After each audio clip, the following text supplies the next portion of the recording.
یہاں اللہ کے نبی صلی اللہ علیہ وسلم نے فرمایا متقی کا. پتہ چلتا ہے کہ متقی ہونا الگ ہے اور عبادت گزار ہونا الگ ہے. اور یہاں پر درجہ جو دیا اونچا اللہ کے نبی صلی اللہ علیہ وسلم نے متقی کا دیا ہے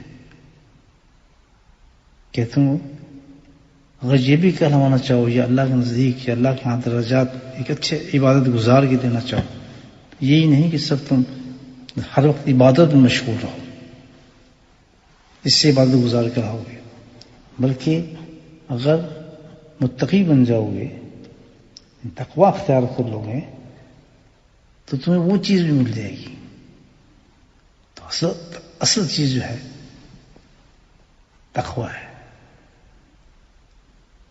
اور یہ اللہ سبحانہ و تعالیٰ کے ہر مومن سے یہی ڈیمانڈ ہے کہ ہر مومن جو ہے وہ متقی ہو، تقوی دار ہو، تقوی اختیار کیا اس نے. تو متقی ہونے میں اور عبادت گزار ہونے میں، عبادت گزار جو ہے ضروری نہیں کہ متقی ہو، لیکن جو متقی ہوگا وہ عبادت گزار بھی ہو جائے گا. یہ جو روزے کا ہم نے تم حکم دیا ہے، یہ روزہ کرنے کا حکم دیا ہے اور تم روزہ رکھ رہے ہو، یہ تمہارے لیے نہیں، اس امت پہ نہیں بلکہ ساری امتوں کو دیا تھا. کیوں؟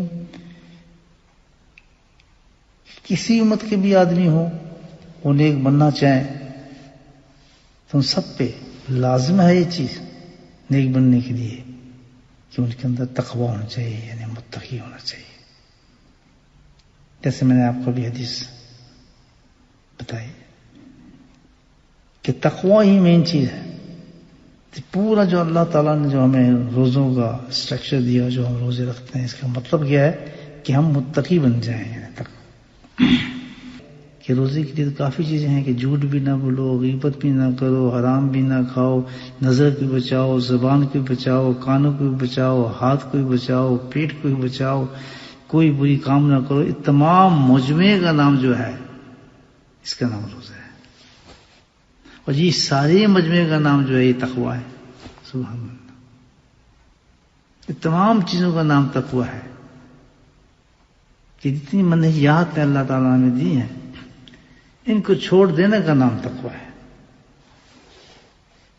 تقوی کی تعریف جو ہے بزرگان دین کی ہے کہ اس خوف اور ایسا دھیان انسان کے اندر پیدا ہو جائے، ایک ایسا خوف پیدا ہو جائے انسان کے اندر کہ میں نے اللہ کے حضور میں حاضر ہونا ہے اور اپنے تمام اعمال کا جواب بھی دینا ہے جو میں کروں گا.